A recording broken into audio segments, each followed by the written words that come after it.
Yo, what's good, YouTube? It's boardzy, and this is going to be one of the more shocking, polarizing mice that has come out this year. Without a doubt, 2023 has been the year of Chinese gaming mice, and this is no different. Dareu is a Chinese brand, and this is the A950 Pro Magnesium. They also have a non-magnesium version, but I mean, this mouse is just bizarre, because on one hand, it is a good product. It does have native 4K out of the box, obviously 3395 sensor, Nordic chip.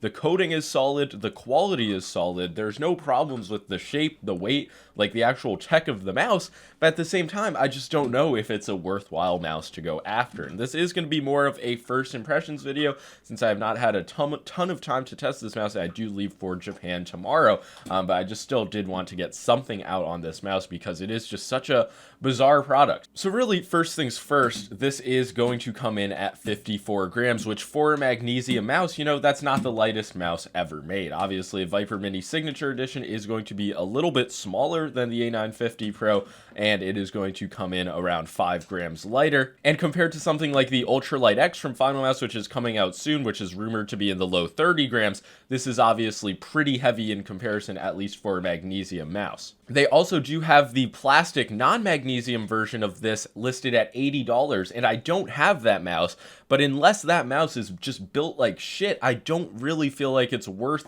like $110 just for the magnesium shell. Obviously, that is going to be personal preference, but really at the same time, a magnesium shell is not going to make you play better. The performance difference between the plastic and the magnesium version, I just can't imagine there is going to be a big gap. But that is not to say that this mouse does not feel incredibly premium. Like, I promise you, I am squeezing it as hard as I can, and I can get absolutely no flex, no creaking, no rattling. Like, this is extremely fucking well built, and I feel like it is just on the level of other magnesium mice, if not better, when it comes to build quality. For example, the clicks and the side buttons are much nicer than they are on the Viper Mini Signature Edition. The clicks are actually using Kill 8.0s. I'm just not in love with the feeling of them. I feel like they might deteriorate, but compared to the Viper Mini Signature Edition, which on multiple copies now, I've had these side button wobbling and main click grinding issues.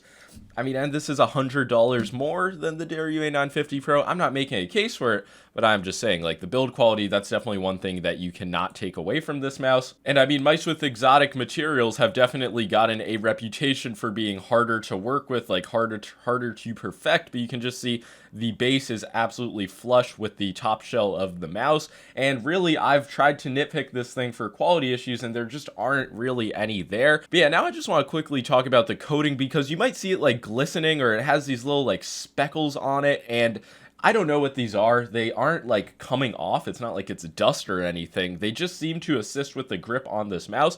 And for a non-plastic mouse, I would say this is probably the grippiest coating. I don't have issues with the Viper Mini Signature one, but that one can definitely pick up prints where I feel just really solid and locked in on this mouse. It doesn't feel dry, but at the same time, it's not like a rubberized matte coating. So I don't fucking know what to say. The coating is really unique on this mouse though, and it performs well. The shape is something that I have not really talked about, and I feel like I've tried this OEM shape from another Chinese mouse manufacturer before. I think the Matar mouse was what it was called. But yeah, it's not going to be anything crazy in terms of shape, just a very safe, medium profile, hump in the middle type of mouse. I'm not a fan of it for claw grip, honestly, just with the holes in the back and on the side. It just feels unpleasant, which is why I'm saying like the solid shell plastic version of the mouse might be the move for claw grip.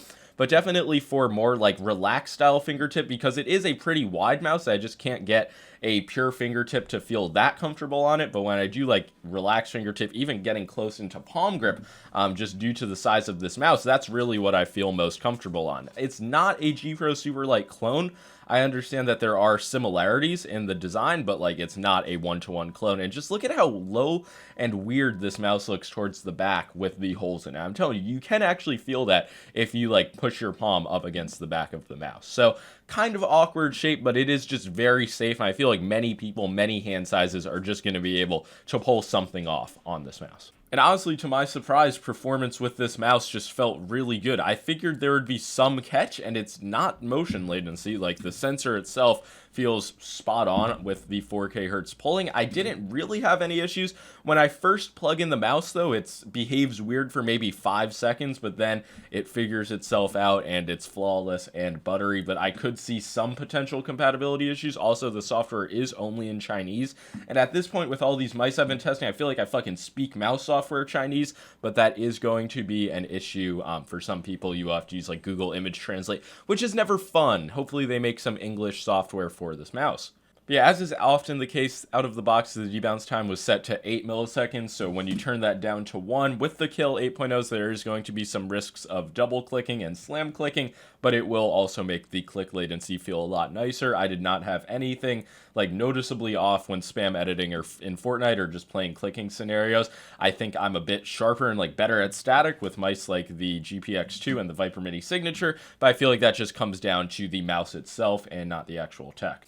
But yeah, I mean, some other smaller features. There is Bluetooth, which is different than other Magnesium mice on the market. I mean, gotta give it props there. The stock feet out of the box are pretty meh, but I mean, there is this design that allows for larger skates, and I think they do provide some in the box as well. They also provide some grip tape, but not for like this hold area. Yeah, side buttons, I don't think I really talked about them too much. They're in a good position, not the like crispiest clicks like a Razer side button, but they're absolutely not just like shitty dot switches. The positioning's fine. In my limited testing, I did not have any issues with them for Fortnite. The main clicks themselves, I've went over them already. The one issue for me though would be this post travel and just like the rebound. I'm just not confident that they're going to hold up. I think Kill 8.0s were kind of left in the past for a reason, and I just don't know if this mouse using them will prove to be a flaw. The battery life, obviously I've not used it long enough to really experience it, but I feel like the indicator in the software is bugged because I mean my mouse went down like 70% in a day and a half of using it on 4K, which I mean I guess might be believable, but it did seem to die very fast. But I just don't have enough testing to really confirm the battery life. And yeah, I feel like kind of last but not least, the scroll wheel is absolutely solid. Medium actuation force click. It just feels premium. It has this cool design on it. What more needs to be said? So that's going to be all for the first impressions slash mini review, whatever you want to call this, of the Dareu A950 Pro Magnesium. Just a really fucking shocking mouse.